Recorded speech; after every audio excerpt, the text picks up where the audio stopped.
them, need them, and do what you can for them. Who's your father? You hope things will turn out the way that you plan for them. Who's your father? She's growing up so incredibly fast. He seems to think that you live in the past.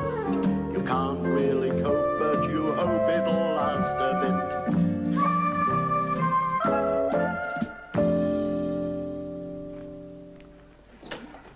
Dad.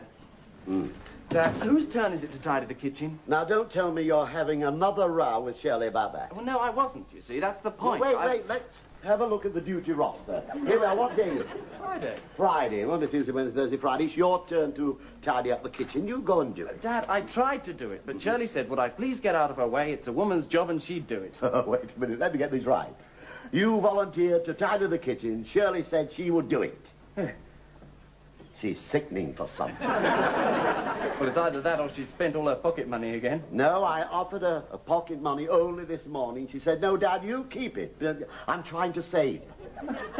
Is Shirley trying to save? If she is sickening for something, I'll ring the doctor. No, wait a minute. Dad, do we know what she's saving for? Well, now, I asked about that, and she said she was saving for a steam iron. Dad, we've got a steam iron. Yes, I know we've got a steam iron. Evidently, she wants one of her very own. You didn't think that was strange? Well, I didn't then, but I do now, yes. Yes, because there's one or two odd things going. You know the Starsky and Hutch poster she has in her bedroom? She's taken it down. Dad? Yeah, you're right. I'll ring the doctor. He must have heard me.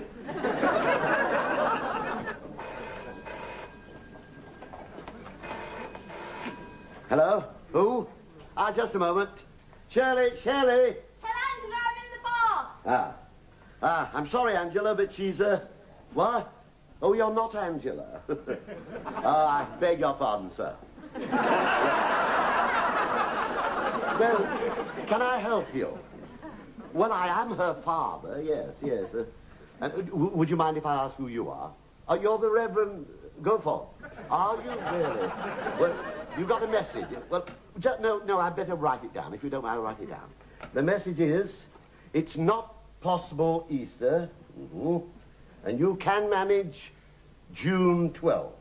I see, I'll give her the message. Is there anything else? Where? Oh, no, wait a minute. No. How could I possibly know if she wants organ, bells, and choir? Good Lord. Oh, I'm sorry, Vicar.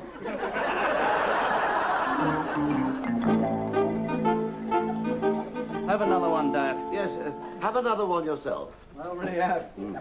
Is she out of that bath yet? I think so. She's still singing, though. Really? What's she singing? The voice that breathed all in... At least we know what she's saving for. Yes, and it wasn't a steam iron. She's only a child, you know, Martin. She's 16, Dad. Yes, I know. But as I say, she's only a child. That's what I mean. She's reached the age of consent. Not in front of your father. She's not getting married until she's reached a reasonable age. What would you, as a young man, what would you consider a reasonable age? Oh, 65? Martin, I don't know. They'd have a pension. She's not getting married in or out of church, and that's that. Dad, I want you to keep your cool. Right, my what? Your cool. Oh, I'll keep my cool. Don't you worry about that. Hello, Dad. Oh, it's hot in here. Can I open a window? No, you certainly cannot. I'll tell you what you can do. Yes, Dad? I'd like you to sit down. I want to talk to you. What brought this on? I'd sit down if I were you. I don't want to sit down. I just want to know what the message was. You want to know what the message was? Well, the Reverend Goforth. The Reverend Goforth? The Reverend. Oh, come on, Shirley. He's a very busy man. Easter is not possible. He cannot marry you until June the 12th. Sorry, Dad. I promised you I meant to tell you. Oh, I'm sure you meant to send me an invitation card. An invitation card that said, Mr. Matthews, that's me, requests the pleasure of Mr. Matthews, which is me again, to the wedding of his daughter, you, to... Oh, that's another thing. I'm going to my room now, but before I do, I might as well put this in its proper place. And it's not coming off. Now, just a moment. You've got to send that ring back. Oh, yes, that's what I want to know. Who is the man I'm forbidding you to marry? My fiancé, isn't it? is Peter Simpkin. Who is it? Peter Simpkin. Peter Simpkin. Peter Simpkin. He's the little skinny one with the red hair. You can laugh, but I don't care what you say. I'm going to marry him. Have you ever heard anything like it? Yes, I have. It's exactly what your mother said to her father when he said she couldn't marry me.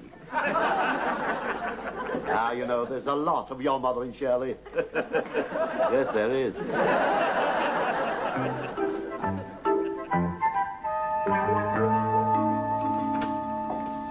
The bedroom door's still locked.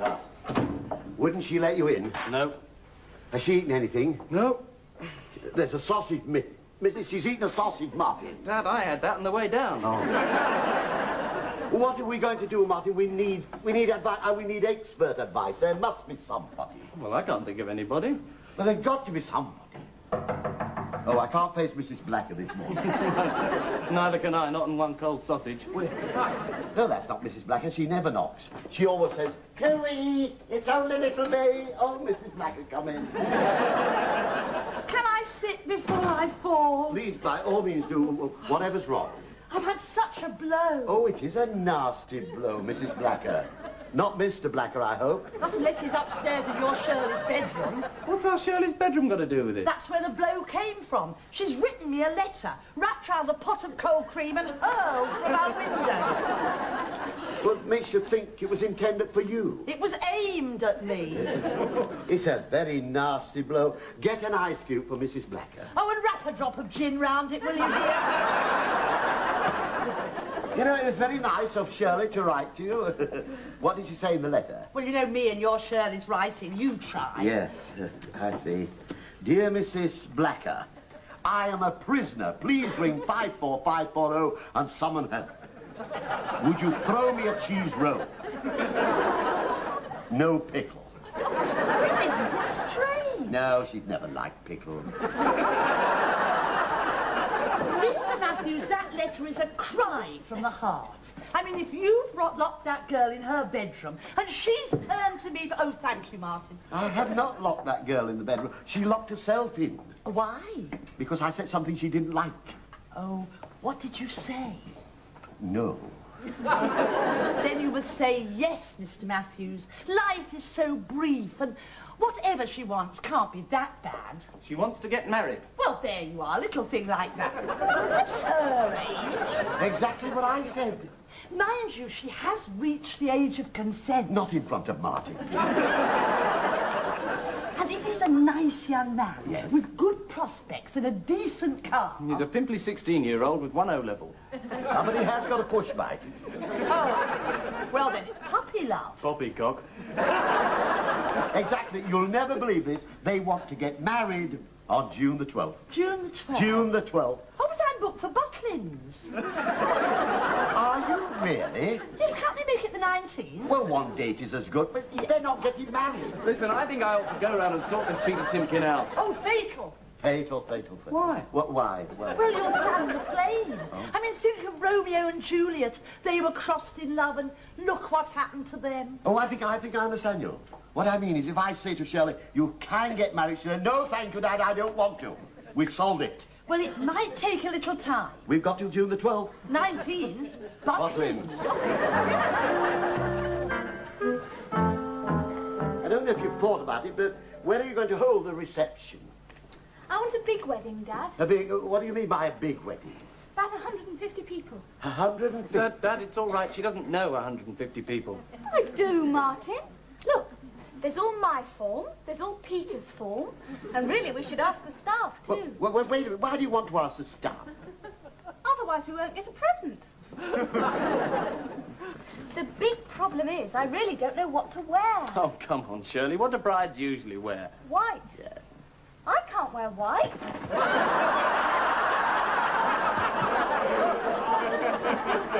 Why not? It makes my skin look yellow.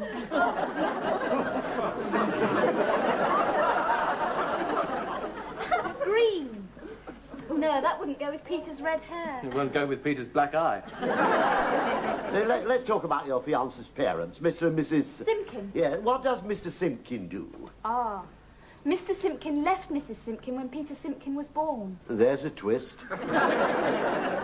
Well, how is she now after she got over the shock? Well, actually, I haven't met her either. Oh. But I'll get to know her soon enough when I go to live there. Oh, you're going to live there, are you? Yes, unless you'd rather we lived here. Well, I'd rather you lived here. You're trying to separate us. No, I'm not. Dad, remember Romeo and Juliet? Yes. Now, Shirley, but why don't you ask old Skinny Ribs and his mother out to dinner? Hey, that's a good idea. Where? She won't go to a restaurant. Why not? She doesn't trust the cutlery. What do you think she thinks he's going to do? Jump up and stab her? Ask them here. Yes, there's another good ice full of them today. Ask them here. I promise to sterilize the forks. All right, I'll talk it over with Peter. I'm seeing him tonight at 8. Yes, and you will be back at 10 o'clock.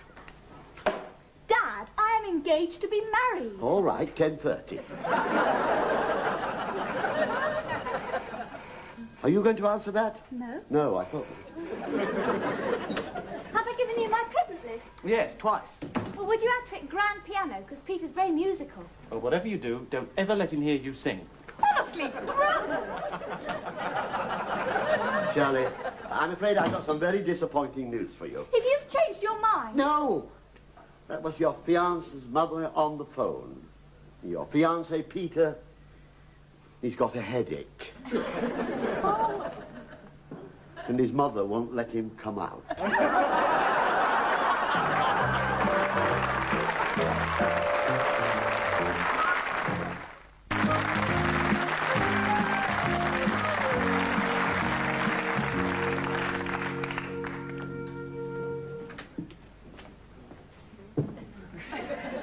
Oh, good. I'm just arranging the flowers for the dinner party. Would you sit opposite me for a minute? Certainly.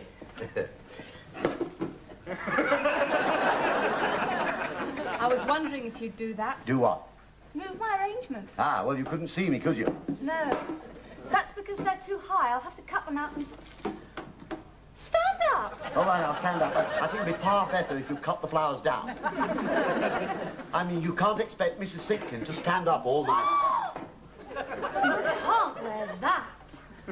You've been saying that since 1 o'clock. I've been changing all afternoon. It's either this or swimming trunks. Dad, be serious. Well, if you prefer, it's a dressing gown. Tell me, what's Martin wearing? I don't know, but I've given him a list of things he can't wear. Well, I'll ask him when he comes down. Perhaps he can lend me something. Dad, you're not going to wear his jeans. I can promise you that. Good evening. Good evening, Mrs. Simpkin. How do you do? Hello, Peter. Oh, hello, waiter. Hello. Would you like a drink, sir? Oh, yes, I'd like a gin and tonic. Where would you like, here or by the pool? Dad, tell him to take it off. Take it off. Anything you say? Come upstairs with me and I'll sort something out. Dad, will you do something with those flowers? Well, I can't remember what's wrong with them. They're too high. They're too high. And is it all right for me to continue wearing this? But, Dad, I can only dress one of you at a time. Yes. Where's the scissors? They're too high. She was the same on her wedding day. The bride was 3 hours late. She couldn't decide what her father should wear. It's only little me. I see. Here are the soup spoons. Oh! Oh, Mr. Matthews, you look a treat. Ah, well, you're very fortunate to see me. I've got to take it off in a moment. Oh, why? Shirley doesn't like it. Oh, well, it's like what we said, isn't it? We mustn't cross her. Well, now you needn't worry, because there's one thing I haven't done. I haven't crossed her. Mrs. Simpkin is coming since 8 o'clock this morning. Do you know what I've done? I've moved the 3-piece suite 4 times. And because Mrs. Simpkins might be upset, I've moved all the pictures in the dining room. What for? 4 of them had dogs on. Oh, I love dogs. I love dogs. Mrs. Simpkin used to love dogs. But she had a little puppy. He got to 6 months old and... It died. it bit her. What about her husband? No, he didn't bite her. He left her. Excuse my asking, Yes? Mr. Matthews, but what are you doing with those flowers? One more of my little tasks, this, you see. They are too high. Well, gladioli are high. Yes, I know, but you couldn't see one another. You couldn't see one another across the dining table. You might be able to help me. Do you think you might? Would you sit over there and we'll try this? Now. We'll see if they get in the way, shall we?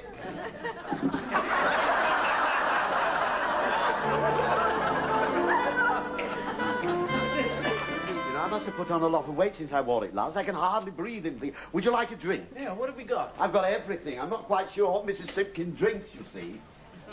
What are you doing? I'm having a drink. Put it away. Well, what? Look, if Miss Simpkin thinks you drink... Well, if Mrs. Simpkin thinks I drink, she's quite right. I do drink, and I enjoy it. Dad! Well, you know, I can take it or I can leave it. Dad! I'll leave it. Put it in the cupboard and lock it. All right, then, all right. Stand up, Martin, and let me look at you. Dad, you stand there. And Over there? Yes, just right, there. right. Oh, dear. Well, I suppose you'll have to do, but you both look awfully ordinary. Dad! Why are you panting? I'm trying to stay alive. Oh, all right. Sit down there. There? Yes, Sit down there. there. Sit down there. Now, how do I look? Ah, a little tired around the eyes. That's my makeup. Oh, you'll be all right when you've had a wash. Look, Mrs. Simpkin's going to be arriving soon, and I want you to be on your best behaviour, and I want you to be very careful about what you say. Yeah. So here's a list of things that you are not to talk about. We can't talk... Why can't we talk about root vegetables? Because you didn't win the prize for her parsnips. I didn't win Wimbledon, but I can talk about it. Another thing, we mustn't talk about anything medical. No, I've got that. Have you got Spain? I've got Spain, I've got hard-boiled eggs. I don't think I've got... Oh, yes, I have, yes, in between Christmas Day and Plastic Mac. Uh-huh. Is there anything at all we can talk about? Oh, yes. Anything on this list. Oh, I see. Oh. What do I do with this? Read and swallow? It has all the do's and the don'ts. Let's see. Well, that should be very easy. I can talk about Peter, and I can talk about the weather. Hello, Mrs. Simpkin. It is nice to meet Peter. I think it's going to rain. So far, so good. Now then. Oh, wow, Mrs. Simpkin. I'd like to ask you how you are, but it's something medical, and I dare not. Where are you going for your holidays? Don't say Spain. It's not allowed. She came back with a funny tummy. Oh, well, it'll be hysterical about your cooking.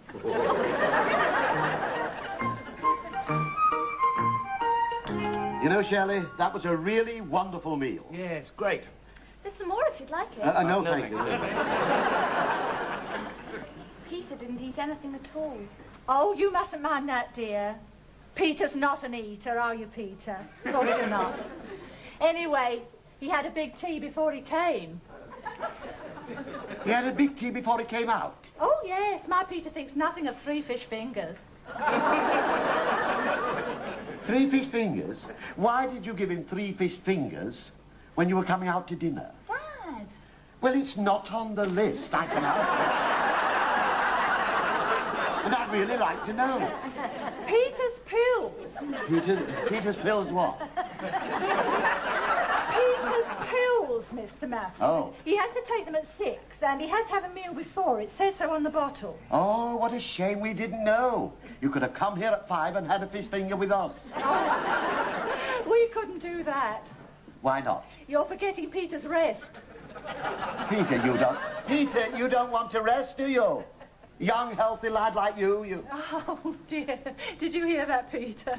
Of course you did. Oh, it'd be funny if it weren't so tragic.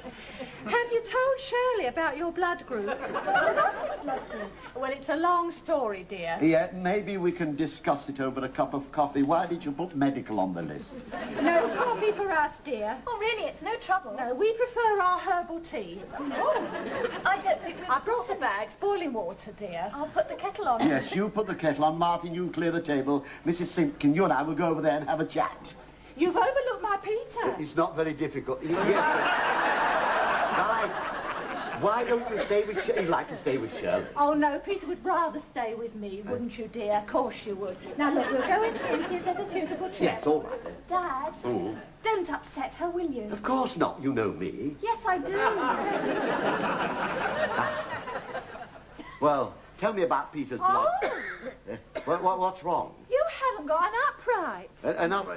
No, we did have one, but no one played it, so we sold it. An upright chair, Mr. Matthews, for my Peter's bag. Oh, no, we haven't got... I'm sorry. Could I make a suggestion? Perhaps, Peter, if you were to lean, could you lean? Oh, yes. Peter, lean. Isn't he wonderful? He does everything you say. I once had a little dog. Oh, you said that Yes, I'm sorry, I won't mention it ever again. Now, let's see what we can talk about. Spain. No, the wrong list. No. I know. Isn't Peter looking well? I think it's going to rain. Oh, is it? Oh, Peter, I must get you home. Oh, you should see him when he's wet. Is there a difference? Here's the coffee and the herbal tea. Mrs. Skimpton says she has to go.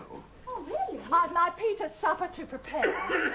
Well, no, not another fish fingers. He has to have his 9 o'clock supper, or what will I do with his 10 o'clock pill? Must you go? Yes, I really must now, dear. But I want you all to come to me. Oh, that's very kind of you. That's nice. When? Oh, Peter will fix it up. Peter, really, will you fix it? Of course I will. Oh, Causing a scene. Well, good night, everybody. Say good night, Peter. Good night. Good night. And if we don't see you before, see you in church. yes, I'll yes, show you out. Now, Right. with the gloves, dear. Of course you have. yes. Goodbye. Be nice. Would you like a drink? Of course you would.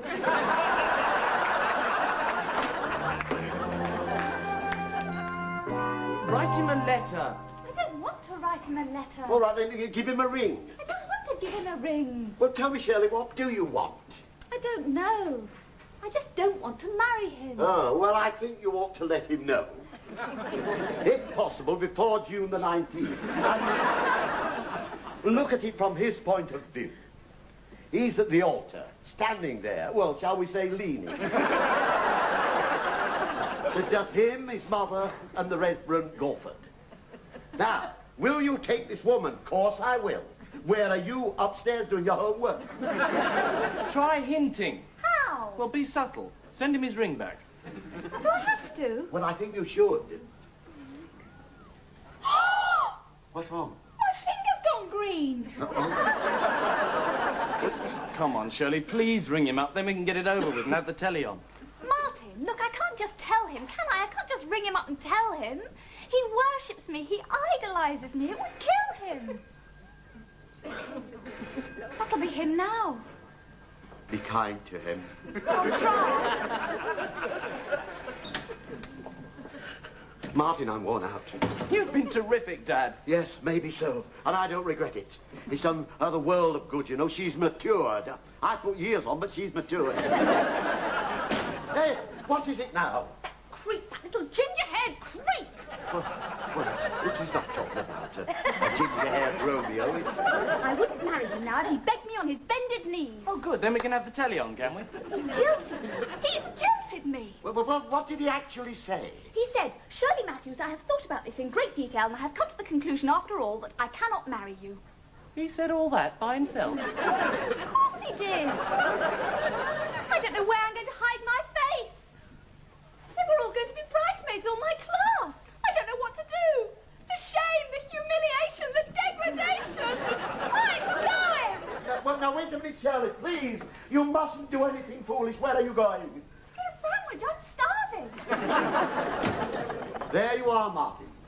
Hell hath no fury like a woman scorned. Of course it hasn't.